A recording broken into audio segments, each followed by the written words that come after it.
The 100th running of the Indianapolis 500 is Sunday, and it is on ABC for the 47th consecutive year. Lindsay Czarniak anchors our pre-race coverage beginning at 11 a.m. Eastern, followed by the greatest spectacle in racing at noon on ABC. Oscar Robertson made news back in February when he credited Steph Curry's three-point ability with the lack of defense in the NBA. On Thursday, the Big O went on Sirius XM radio and took a shot at Draymond Green. Listen up. I think he can do certain things because of what Thompson and Curry has been doing all year long. Saying goes, talk is cheap. You talk. Rich, you got to get in there and throw some punches. I think Green's a good player, but he does not have the ability to go over and above what he needs to do to be successful. Stephen A., has Draymond Green been overrated? Well, I wouldn't say overrated. I mean, you can't ignore the fact that the guy averaged 14, 9.5 points, more than 7 assists per game. He averaged 35 minutes a game. He only missed one game all year. He's the Energizer Bunny, and he shows up every night, and I think he deserves a lot of credit for that. Is he a superstar? Absolutely not. We all know who that is. We know it's Steph Curry.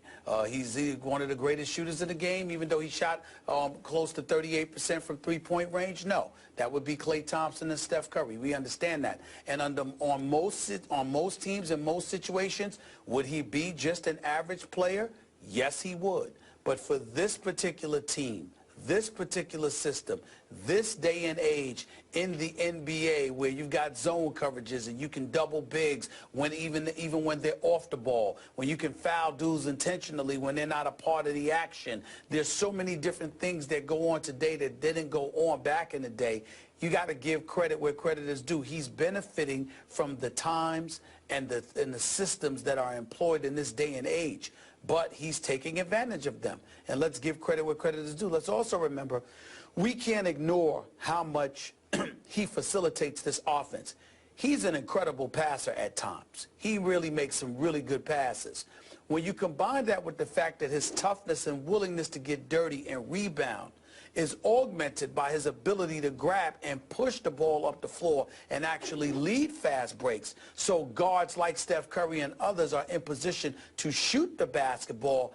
He's a vital component to the success of the Golden State Warriors. So if you're looking at his own individual ability on its face and saying, no matter the system, no matter the opponent, no matter the times, you know, Draymond Green is this, that, or the third, then he would be overrated. But that's not what you're looking at. You're looking at the times that we're living in, the system of basketball that's being employed, and the particular team that he plays for. And for this Golden State Warriors team, in this day and age of NBA basketball, he is a star and deserves to be recognized as one because of the multitude of components that he brings to the game. When he's on his game, Golden State wins. When he's not, they suffer tremendously.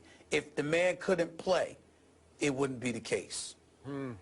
And by the way, he just got, Draymond, the 5th most votes to be on first team All-NBA, but because, as you well know, they require a center on the first team, DeAndre Jordan got that, even though DeAndre Jordan can't make a free throw, so he's on first team All-NBA. I don't get it, but that's just me. I would have been a DeMarcus Cousins guy. That's just me. That's fine. I can buy that. But anyway, Draymond got relegated to only the 2nd team All-NBA, which is still pretty great. So what is he in the end? He was the 35th pick in the draft, top of the 2nd round, because he's an undersized forward at 6 feet 7 inches tall who is pressed into duty oftentimes at Golden State into playing center. So I could even make the case that he belonged on the first team All-NBA because he did play some center and more effectively in many ways than DeAndre Jordan played center for the Clippers. Obviously, as you well know, Draymond has been the guts and the glue of this team at 6 feet 7 inches tall, which is exactly how tall Klay Thompson is. But in the end, in this series, as you well know, for once, maybe for the first time, Draymond is getting overwhelmed, overmatched, and frustrated by Oklahoma City's incredible length. They're just too tall and long for Draymond. obviously, Steven Adams, Cantor, Ibaka, it's just, and Kevin Durant, they're just too long for him. Stephen A. He's just not that big. And he's not that athletic. He's a really good basketball player, and you read off the numbers. And by the way, he's a 39% three-point shooter, which is pretty great. But in this series, now he's getting frustrated. Now he's playing out of character. There were times last night I was just hiding my eyes. I want to see Golden State win just to get to Game 6, see what happened back in Oklahoma City. And Draymond was a disaster sometimes last night because he's playing so out of himself. Over the, he's playing out of character, out of control, trying to make things happen that he couldn't make happen. So my only issues with him in the bigger picture is, you and I have gone back and forth about this, and to Oscar's point, does he talk too much to opponents and referees? I think to my taste, he does. But he tries, that's how he gets this team going in ways that Steph, who can play pretty nonchalantly, and Clay, who can be pretty unemotional, they're not fire starters. They're not emotional lightning rods. This guy is. So I sort of look the other way at all the talking and the stare downs that he does because he's a driving force of this team. I don't love it, but I respect it because he plays a role this team needs. I agree with that. I agree with that. And like I said, he's the Energizer Bunny, and that cannot be diminished. No. That's my biggest thing. That can't be diminished by any stretch of the imagination, and I think that can't be ignored. Does he offend that's just you where we at are. all? We'll see what happens. Does it offend you that he talks so much? No, it doesn't. No, it doesn't. My attitude is that you don't like it, shut him up. I didn't see him talking a lot against Oklahoma City on the road. Well, because they shut him up. Not much room to talk. Yeah, see what I'm saying? Right. Well, that's my point. Yeah. That's my point. When you are in the heat of competition, I believe in doing whatever works for you. If it works for you, if it works for you and it's legal and legit, do whatever you can get away with because in the end, it's working psychologically against the opposition. If they have a problem with it, shut you up. You got to remember, my all-time idol in sports is Muhammad Ali. Yeah. Nobody talked more than him. But if you wanted to do something about it, step in the ring and do it. If not, then deal with it. I believe in that. Yep, I agree. Oscar Robertson certainly has a terrific resume, but I don't know if this will be the last time we have the legends of the NBA criticizing the new school NBA. Sometimes Oscar comes across as a little bit of a grumpy old man, just occasionally. Sometimes a lot of them he takes some shots, man. Back in the day, he in my day. He does. Well, let's continue in the NBA. The Rockets have found their man, hiring Mike D'Antoni to be their next head coach. But is this a good hire or not? Stephen A. tells us why he doesn't think so after the break.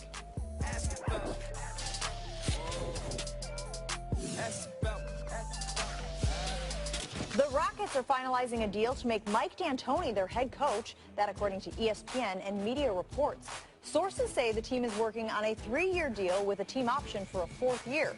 D'Antoni replaces interim coach J.B. Bickerstaff, who took over for Kevin McHale, who was fired early in the season. D'Antoni led the Suns to 2 Western Conference Finals appearances in 5 seasons. He also coached the Knicks, the Lakers, and the Nuggets. Stephen A., is this a good hire for that team? I don't think we can say it is because Daryl Morey told us that one of the primary focuses that he would have this offseason and looking for a coach was to focus a little bit on defense because the Houston Rockets were ranked 25th defensively and 30 in points forfeited, if I remember correctly. And you hire Mike D'Antoni, the guy that Skip Bayless says should have the D omitted from his name because it's really Mike Antoni because there's no such thing as defense when he's coaching. It just amazes me. Mike D'Antoni definitely could be credited to some degree with helping to revolutionize the game of basketball in terms of the way we were playing it to the way that we are, because before the Golden State Warriors ever existed, it was Mike D'Antoni who, just 7 minutes or less had that offensive system working for him and helped Steve Nash acquire 2 league MVP awards. There's no question that Mike D'Antoni knows a thing or two about offense. But at the same time, he lost his job in New York City. They looked better without him when Mike Woodson succeeded him. He lost his job with the Los Angeles Lakers, even though some would say who can be blamed for that because you're working for Jim Buss. There's nowhere to go but down. In the end, Mike D'Antoni is also the guy that could have won a championship if he was willing to listen to Steve Kerr and Sarver and others in acquiring Tom Thibodeau as his defensive ace. He wasn't willing to do that. Now, maybe he has learned the error of his ways, and you hear names like Rex Kalamian, who works with the Raptors right now, who is number 3 defensively in terms of points allowed this year. You hear that, and you think about it, but my attitude is if that's the case, why not just give Rex the job? Why give it to Mike D'Antoni? The only thing that I'm left to say is that Mike D'Antoni is clearly an exceptional salesman because somehow, some way, despite the fact that he's never won a Western Conference crown and certainly not an NBA crown, the man continues to land jobs. From Phoenix to New York, from New York to L.A., now L.A. To Houston. These are not shabby jobs that this man ends up getting. Somehow, some way, he keeps landing himself in situations where, you know, he's in Phoenix, he's got Steve Nash and Amari Stoudemire. He's in L.A., he's in New York, he's got Carmelo. He's in L.A., he's got Kobe. Now he goes to Houston, and he'll have James Harden. Somehow, some way, this man continues to land good job after good job after good job. I find it amazing, and I'll tell you this.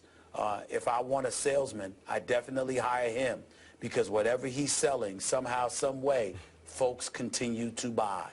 I give him credit for that. Well, one guy bought it, and what intrigued me yesterday was that our Mark Stein, who does a fabulous job of covering the NBA, reported that Leslie Alexander, the owner of the Houston Rockets, he was the one who wanted Mike D'Antoni. That Daryl Morey's choice, or at least Daryl was leaning toward bringing back our Jeff Van Gundy in a return visit to be head coach of the Rockets, and obviously Jeff still lives in Houston. That indicated to me that Daryl Morey is losing a little power in that organization. I'm just reading the tea leaves from a distance. But to your point, yeah, well, that's fair. But there's something about Mike D'Antoni in interviews where he speaks the owner's language, some owners anyway. Like he knows how to push the right buttons, say the right things, that an owner would want to have an ongoing relationship with Mike D'Antoni. I don't know him. I know a lot of people who do know him. He's very personable. He can be very charming. I'm just guessing that Leslie Alexander going forward will look forward to socializing with him, to having an occasional lunch or dinner with him because he's good company. He's good conversation. He's insightful. He tells you what's really going on. I'm just guessing, but that's how a lot of guys can talk their way into multiple jobs without the track record to back it up. I'm just going to assume that happened in this case because, again, according to Mark, not Daryl Morey's first choice. Well, look, Daryl Morey, when you deserve to lose some clout when you fire a coach that took you within 2 games of the finals, just 11 games into the following season. You deserve to lose some clout when it's believed that the superstar is making decisions that you're supposed to be making. Yep. I can tell you that Dwight Howard is not going to be enamored about staying in Houston with Mike D'Antoni there as the coach. I can promise you that. Well, they clashed when he coached him in L.A., yeah. Well, James Harden, it might be the best thing for James Harden. Listen, again, it's the process, and that's what people don't understand about me. It's the process. You see so many coaches out there who deserved opportunities and have worked hard for it, and then you see same old guys being recycled even though they haven't won anything. In D'Antoni's case, he did average 58 wins in 4 seasons in Phoenix, but lost the job there and moved on in New York because he wasn't willing to listen to Steve Kerr and Sarver. I pay attention to stuff like that, and I'm saying, how is it that he continues to land a job? I know that Mike D'Antoni has the capability of doing a good job, particularly in this day and age, the way basketball is played, where it's primarily about offense and not about defense. But the flip side to it is, how do you get to that point? How do you continue to land these opportunities at the expense of so many people who are starving for just their first opportunity? Sure. This man is on his 4th. It's a problem. Yeah, it is a problem. And by the way, they're saying that Jeff Bzdelik is going to be the defensive coordinator. So I don't know how you, I don't know what that does for you, but it doesn't do a whole lot for me. Well, he does have a career record of over 500, and you did mention James Harden, who is often criticized for his lack of defense, so maybe there is an alignment there with D'Antoni and Harden. They have a previous relationship, having worked together in the Olympics several years back. To football again, Des Bryant has been known to throw up the X, but he's not alone. We'll show you who else was doing the move after the break. You do not want to miss this.